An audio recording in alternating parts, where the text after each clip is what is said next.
Breaking Bad and Starting Good, Part 2. Today on Life Talks, we're going to be talking about habits and how to start good ones. Usually when we talk about these kinds of things, Dan, we talk more about the breaking the bad, and we talked about that in our last episode. But this time we're going to talk about how to not just remove things from your life, but how do you add new things to your life that are beneficial. I'm Ben. I'm here with Dan. We are the teaching pastors at Life Fellowship here in Cornelius, North Carolina. And Dan, we did a decent job of explaining, when we talk about the new year and establishing, hopefully growth initiatives for our life. One of the ways we grow is by subtracting, right? And so it's taking out the bad, it's cutting away the bad, or refining the dross in your life that needs to be gone. But we know this: you never subtract without adding. If you're just saying, I'm going to stop doing all these bad things and don't replace them with good things, good habits, usually don't get very far. Yeah. So today we're going to talk about how do you establish new habits, new patterns of action and thinking that lead to that new walking in newness of life that the Bible talks about, that we are in this conformity into Jesus Christ. And that what the conformity of Jesus Christ means is I'm going to stop sinning. I think about there's this passage, I can't remember the exact verse in Romans 12, but it says, let love be genuine, abhor what is evil, cling to what is good. There's this both and thing. I have to abhor what is evil, but I also need to cling to what is good. And so I think we're talking about the clinging to what is good today. Why do you think when we think about transformation, most of us just tend to think about, I'm going to stop doing bad, and not thinking about the good things that we need to start doing? Why do you think we sometimes make that mistake? Well, I think for many of us, at least, it is just a matter of, it's almost a conditioning. Satan is the great accuser. He's constantly telling us that we're not good enough. We don't hit the mark. And I think in our hearts, most of us do have a desire to make the most of the moments, the life that God has given us, to be able to grow. If you get to a point where you're not trying to grow, you probably have other issues of despair and depression and so forth. The problem is, the other thing is just mere apathy. I've met over and over again, people who just have lost their inspiration. They've lost in writing, we call it losing your muse. But, they lose whatever it is that causes them to want to grow, to want to change, and so forth. Yeah. And that's often during a kind of like a spiritual dead zone, an emotional dead zone. And so, and again, I go back to, you're never going to change unless you make up your mind and develop a plan. Yes. And, last time I read the quote by Emerson, but I just want to review it again in case you didn't hear this other episode. But he said this: sow a thought and you reap an action. Sow an act and you reap a habit. Sow a habit and you reap a character, sow a character, and you reap a destiny. There are many people who want to accomplish great things with their life, but they want to just jump to that stage. Right. And that's not how life works. It's never. It begins with a thought, then you take action, then it becomes a part of your life. It's that habit, and then it becomes part of your character. It's who you are, and from there the destiny awaits.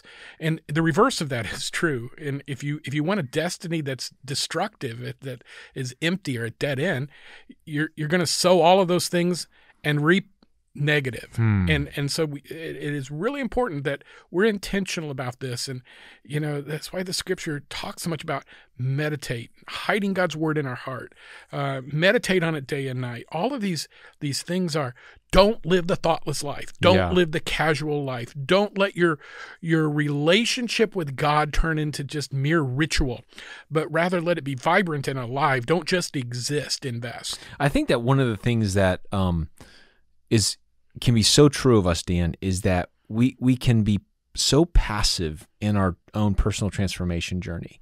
We almost wait for things to happen to us, as opposed to taking the initiative to say, like you just mentioned, having a plan. And I want you to go a little bit deeper into that, but what's the starting point? In order to establish new habits, good habits, what do we have to do? What are some common, patterns and actions of people that do establish new habits? What do they do, and how do they do it? Yeah. Well, again, not everybody thinks the same way. I can only speak of my own experience, but as you know, I'm a planner. Yeah. And a failure to plan is a plan for failure. And so to get to that point, I mean, it involves mental discipline. And the first thing is I have to agree that this is a plan that I will pursue. Yeah. I will force myself to do it. Yes. It's like going to the gym. So I know when I get back from Christmas break, back to the gym I go. It's been 10 months, pandemic, and that was never an excuse for me that was legitimate. It was always a convenient excuse. And most of the times we stop doing what we should be doing. It's a convenient excuse that causes it. But in order to do that, I am honestly gearing myself up. If I don't do that, I will skip the first week and I'll never go after it. Yeah. I have to gear, and then I have to have a plan. When am I going to do it? I'm going to make sure that nothing gets in the way of that. Yeah. And if I don't continue to do that for a month, I will stop and never pick it back up. So in other words, I have to not only have a plan to start it, I have a plan to continue it until it becomes until it becomes a habit, until it becomes a part of my character. Yeah. And then it'll change my destiny. Yes. Then I'm going to see the weight drop. I'm going to see my health improve. I'm going to do those things. Now, exercise is an easy one, but I think there are a lot of other areas, and I've got some we can talk about before we end the episode here. But the bottom line is you got to start somewhere, and it starts between your ears. Yeah, I think making sure you said something. I can't remember when you said it last episode, but you have to get to the point where you're saying this. It's a decision. This is what I'm going to do. That mental battle of it doesn't matter how hard it is. I am going to. I've almost gotten to the point where I'm sick and tired of this, and I'm going to change no matter what. Yep. Like there comes. Go ahead. Well, this is something that's really, really key, and that is this: don't let crisis be the thing that you rely on to motivate you to make the positive changes. How many times have you seen somebody show up at church? And you're like, where have they been? I haven't seen them in years.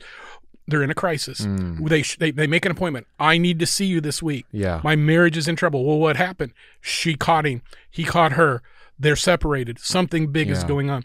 In other words, they don't take action until it is a mess. And then what do they want? A quick fix. Yeah. They want to make a quick deal with God. They want to make 2 counseling sessions, erase 10 years of bad habits, and get frustrated if it doesn't happen, and quit. Yeah. Okay, so I'm going to piggyback off that. That is so important because I believe if it's taken you a lifetime to establish bad patterns, it will take you a certain amount of time to establish new ones. I'm going to keep going back to my fingernail biting because that's just it's such a great illustration because it's so disgusting. It is personal, okay? and it's probably one of the few victories I feel in my life that I can point to and say this is what God has done. This is not me. I'm not saying next week I'm going to find you underneath your desk nibbling on your finger ends. Dan, don't speak that word against me, brother. I reject that word in the name of Jesus. But here's what I know. Here's what I've done in the past because I probably try to stop biting my fingers 100 times, okay, in my life. I would go really, I would do well for a week, 2 weeks, or even a few days, and then something would happen, I start biting my fingers again, and immediately I would plunge into the depths of, I'm the worst, shame comes on me. I start the negative thinking, the negative thoughts, and I think I would derail myself the moment I took a step back. One of the things I've learned in some of the own personal growth books that I've read and just some of the issues that God's taught me over the years is you cannot expect, if you expect that your growth journey is going to look like that, if you're looking at a graph, like the line just continues to go, right and up. Yeah. Like this nice, smooth, like, never works. Look at that. Like that doesn't happen. That doesn't happen in business. That doesn't happen in life. That won't happen for you. What you're going to do is most life is like this. I took 2 steps forward and 1 step back. Your graph looks like the Himalayas. Yes. And so what I think I've learned, because I've tried to stop biting my fingers many times. I think the reason why I've stuck with it this long is because every time I do bite my fingers, I'm not like 100% clean, okay? But when I do, I stop myself in that moment and say, okay, I'm going to stop right now. And I don't plunge into the depths of the perfection has been ruined. Because what I want to get to is a place where I'm biting at all. The times in which I bite here and there and are much more, the gap is widening. Yes. But if I do bite my fingers, I don't plunge to despair. I don't plunge into this self-condemnation, self-contempt. I'm a failure. I failed again. I think that kind of thinking is so dangerous, to expect 2 steps forward, 1 step back. But if I just understand, okay, what could I learn? I learned this from someone that helped counsel me one time, and they said, "Don't get angry, get curious." I think I've shared that on this podcast before. Most of the time, we get angry at ourselves for our failures. Instead of getting angry with yourself, get curious about yourself. To say, okay, why was that a step back? Why did I take a step back in that moment? And if you get curious about yourself and not go to the self-contempt, self-condemnation, what you'll learn is, okay, there's a thought pattern that I need to correct, and then you correct it. Yep. But I think if you go into this battle, or to establish new habits, new ways of thinking, new ways of life, if you go in there expecting to look at this nice, smooth, you will be disappointed, and you'll get sidetracked so easily, and you'll think, well, I tried and I failed again. Yeah. And that's one of the other dangers too, is that you allow a single setback to turn the journey into you quit the game. When you and I both love to watch football. When they are three and out, or whenever, the quarterback gets sacked, the game's not over. That series of downs may be over. Right. It may be more difficult to get the first down. Right. But the game is not over. When we make a mistake, when we relapse, when we nibble the nail, when we take the drink, when we click the wrong website, there's another choice that has to be made. And the choice is this going to be a situation where we sack the quarterback, but next time it may be 2nd and 20, but we're going to give it a good shot? Or are we going to just say, all right, I'm going home? That is so. Dan, that's a perfect illustration, because if you watch football, I'm not sure how many women watch football today, but if you're a guy that's watched football, when there's been a bad series, what happens? The quarterback goes over, and they're looking at that iPad or what went wrong? What would they look? They're looking. Curious. They get curious, and they make adjustments. Oh, we see this is what they're doing. Let's go out and do this. So they always talk about halftime adjustments. Your entire life is a halftime adjustment. Yeah.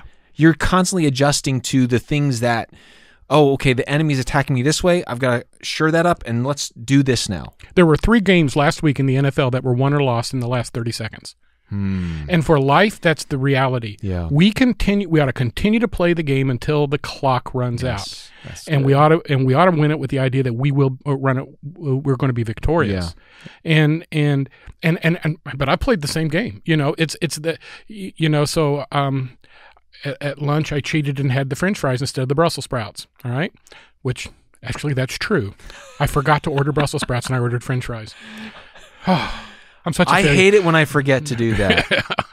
Well, I actually like Brussels sprouts, particularly the ones with bacon on them. Because those are really good. I like Brussels sprouts too, but But I cheated. You were there. Yeah, I was there. I saw the fries, and I didn't leave a single one on my plate either, did I? You enjoyed them. Though I do appreciate you stopping me from licking the grease off. It was a little awkward, but appreciated.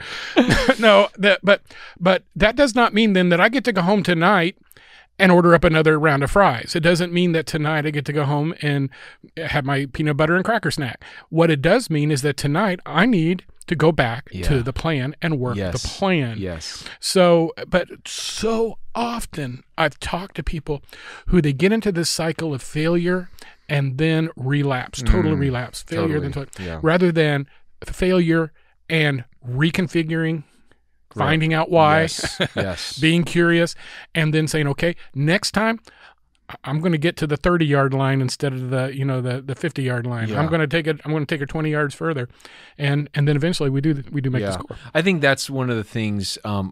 We only have about 6 minutes left, and I want to hear because you had some things I want you to share. But I do think what does sidetrack us the most with the self-contempt and the anger is, and this is an issue I've been studying personally, and I've shared some of my thoughts with you, but this idea of shame is so pronounced in our lives, Dan, that shame is that voice inside of you that tells you why you are so why you're such a failure, why you're so screwed up, and that you'll never get it right. And I think that is that has been the common human experience for all of us from the time of our forefathers and foremothers, Adam and Eve.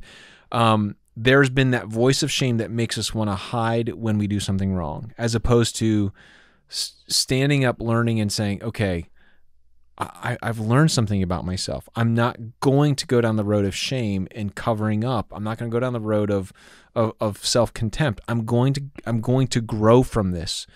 And if you think that growth does not happen without failure, you are sadly mistaken. Yeah. So, okay, what do we do as far as just some categories or some practical things that you think we need to do or we could do to establish boundaries? All right, so I've got 5. I'll just go through them real quickly. I said boundaries, I meant habits. Yeah, Sorry. So I've got 5 categories of habits that Yeah. and these are things in which I will be setting goals and do on a regular basis. The first one has to do with inside Dan. This is the part that nobody has keys to this door except me, and involves my quiet time, my meditation, what I think and ponder on, because I love those moments, and so I need to be reminded of things that are part of my prayer and devotional life. These are the things that have to be intentional. Everybody's got ADD today, right? Everybody talks about ADHD, whatever. But I think all of us do struggle with the discipline of the mind that requires us to focus on an intentional thought. So again, that's what I call the quiet time habits. The second are personal enrichment. These are things that make me smarter or that make me feel better about my life. And so those are, I used to read 200 books a year. I don't read that many books anymore. As I've aged, my eyes are more difficult and life's busy and so forth. But, set a goal of reading, whether it's one book a month or one chapter a day. And then the other thing is just a new hobby. And we make jokes about it, but a few years ago, I discovered the world of succulents. And that has become a hobby for me. Yeah. It's almost, to some extent, it's become a sickness. But I've got hundreds of them at home. You got to see my house. New habits. It's ridiculous. But it is a release. And, sometimes in ministry, and if we come from a kind of a legalistic background, we can think, well, if this doesn't have something to do with eternity, if this has something to do with ministry, then I feel guilty about that. Yeah, if I enjoy something in life, then I got to stop it. Yeah. Isn't that the truth? Pastors really, feeling guilty about going fishing or playing a round of golf, which I never do, and part of it is because of the guilt. But in this, even though I'm renewed, I'm rejuvenated, I use the excuse I grow them and sell them and give the money to Cuba, so I salve my conscience or whatever pathetic I thing. can't enjoy something on its own. It's got to be for a kingdom purpose. Yeah, but get over that. Don't be sick like Dan. But those personal enrichment things, the things that just make you glad to be alive. Yeah. Then the third area is relational improvement. Because I'm an ISTJ, I'm an introvert. This is something I have to be intentional in working on, and it's developing a friendship. It's having a safe place to be real with someone. When my kids were at home, it was improving my relationship with my kids. And for all of us who the Lord has called us into a marriage, it is improving the relationship of our marriage. Now I've been married for 36 years. There are things that I know I can do to improve my marriage. I've learned at least that after 36 years. Yeah. But if the Lord gives us another 10 or 15 or 20 years before one of us goes to heaven, I want those years to be the best ones. I don't want them to be just, finishing it up, right? Yeah. And so relational improvement, you mentioned the other episode or earlier in this one about having that date night. Yeah. Even though my wife and I are 36 years of marriage, Friday nights are date night. It's not fancy. It's Showmars and Walmart. But it is our time, and we guard it, and it is important to us. The other area is personal health, and that's diet education and intellectual development with education. And I've already mentioned some of my goals there. And then the last thing, and perhaps the most important thing, is my spiritual growth. And that is even my private worship, my personal discipleship, investing in my own growth and in the growth of someone near me, and just what I do for ministry apart from that which I get paid. Which is something that's really important to me. It always has been, because I'm a professional minister, right? I hate that term, but that's how I'm viewed. But there are things that I do because I would do them regardless. I don't do them because I don't do any of my ministry because I get paid. But this becomes that thing that I separate and say, I do this because I love Jesus and I want to make a difference. And I would say to a lot of people listening, as we come out of this pandemic, hopefully in a few months, and 2020 being the rough year that it was, I think this is something that a lot of people, you need to get back in church, folks. Let me just make it really, really clear. Quit, I see you in Walmart. I see you out to eat. I see your pictures on Facebook where you're at Myrtle Beach and Disney World. All right. So don't tell me that you're afraid of the pandemic that affects you at Life Fellowship campus or your church's campus, but it doesn't affect you in the land of the mutant rodent, all right? Or Carowinds or Target or wherever else you are. It's time that we get serious about ourselves. Is meeting together in the house of the Lord for worship, for growth, for encouragement, for ministry, for all of the things that come with that. It's time. Yeah. And wear your mask if you need to wear a mask or whatever, but let's not live the duplicitous life. Let's not convince ourselves that it's safe one place and not the other, or at least be consistent. Yeah. I think one of the things that's so good and so true, I think all those are great ideas and categories that we need to personally reflect on it. One of the things I would just add before we finish our time here is this. I do believe that if you try to go through personal transformation in isolation, you will fail. We are creatures that were made for community. And Dan, I know you said we got to get back to church. I would even say this: you need to get back into a life community. You need to find a group of people that will love you. And I'm not a big fan of the word accountability, because I think sometimes we have the accountability that feels like a police officer, like, hey, I saw that you were speeding, and we don't want that kind of accountability. We want the kind of accountability that really is genuinely concerned about us and how are you doing, whether or not you hit all your goals or didn't hit them. Accountability in the way of concern of, hey, how are you doing? How are you growing? What are you learning? It's the right kind of accountability is, hey, what have you learned about this process, as opposed to, did you check all the boxes? And I think that's really important. But don't go through this life if you think that you're going to accomplish the things you want to accomplish and establish new habits in isolation and not communicating openly, whether it's your spouse or your small group or another group of friends, to say, hey, this is something I'm working on this year. I want you to be aware of it because I know I need encouragement and support and help and accountability and all of those things. Invite people into your life, because we're not Tom Hanks on the desert island with Wilson, the volleyball, trying to make it in, I'm going to make it out alive. Like, that's not what life is about. Life is about doing things together. And even if you were to accomplish something on your own, I don't think it would be as satisfying as if you did it with someone. And when you do, I'll just add this, when you do accomplish that, when you do cross that finish line, when you do establish something new, one of the things I've learned is celebrate.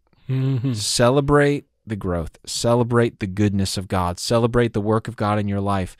Because I know this, every time God did something great in the Old Testament, he had to remember it with a festival. Yeah. Festivals were a part of the worship of God. And if we don't establish festive memorials in our own life, sometimes we forget what God has done and how God has changed us. And so I would just encourage you, find a way to celebrate when God does something big in your life. So, man, Breaking Bad, starting good. It's a journey. It's a path that I hope all of us go on this year. And whatever God's calling you to do, spend some time in personal reflection. Spend some time talking with your community, your spouse, your family, your loved ones, and be purposeful about a plan to grow and to develop into the image of Christ. Really enjoyed this conversation, Dan. Thank you so much for joining us, and we will talk to you next time.